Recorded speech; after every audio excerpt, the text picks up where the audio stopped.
I am getting ready for my plant identification primer class for Pacific Northwest plants, and I figured I would put together a little video highlighting my two favorite books that I use and I take with me when I am out looking at plants for food, for medicine, foraging. Here are the two books. The first one is Plants of the Pacific Northwest Coast by Pojar and McKinnon. It's originally was published in 1994. There is an updated edition, which I do not have yet. The second one is Wildflowers of the Pacific Northwest, which was published in 2006 by Mark Turner and Phyllis Gustafson. A really amazing photographs in this one. So a couple of quick things about each book that I like. This one covers more than just flowering plants. So it does include, especially in the front, it does have shrubs, it has trees, so it has a much broader range. It does mosses and lichen, sedges, grass, aquatics, all kinds of things. So that it's much broader, covers a much larger range of variety of plants. As this just does flowering plants. That's it.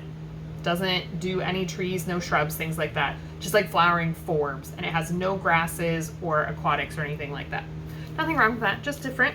As really great ethnobotanical information. It's not necessarily appropriate for current use. I have a couple other books I could recommend for that. It's definitely inspirational, and it has a lot of really good information that it highlights for indigenous, historical, tribal use. So that part's really cool. Let's group family plants by family. So here's one, I've actually marked them. So here's the carrot, or I call it the parsley family. So it does group them by family that way. I find that part to be easier personally. Here's the pea family, and does have a lot more roses, buttercup, etc. So it does group by family, whereas this one, which a lot of people really love, does it by flower color. So you can see this would be white flowers, pink and red, yellow, blue and purple. Okay, so that part can make it a little bit faster and easier, especially when you're first getting started, to have it by color. It does include plant family names in here once you start diving in to looking at flower color, shape, and then like number of petals and things like that. This one has a really great glossary at the back, which botanical terms are almost like a whole new language. So this whole section in the back has a really nice glossary, and then oftentimes includes additional pictures there showing you different parts and things. And so very detailed glossary. So if you're getting into the key and you're like, I don't even know what the heck a stipule is, you can look that up back here, and it will have additional information about that, which is really, really helpful. This one I really like, has really great ecology information. So I find that to be super helpful, as one of the key aspects of identifying a plant is looking at its ecology or its habitat. Like, where is it located? Is it wet? Is it shady? Is it full sun? Things like that. So this part's really nice to help you kind of differentiate between some different species. This one, the inside cover has really fantastic drawings, basic botanical drawings. So that part's really nice. Pojar and McKinnon, they're sort of crammed in there in between the glossary, and I don't know, I just like these. They're really nice and simple, very clear, easy to understand.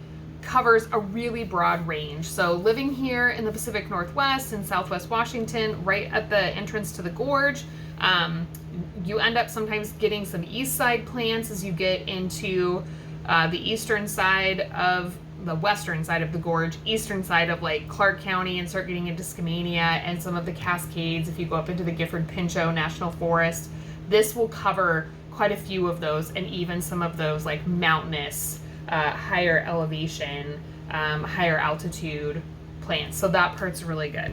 Which brings me to the drawback. One of the key drawbacks of this one, it's very coastal. It says coast, it's very coastal. It'll take you all the way up to British Columbia and things like that, so that part's really nice.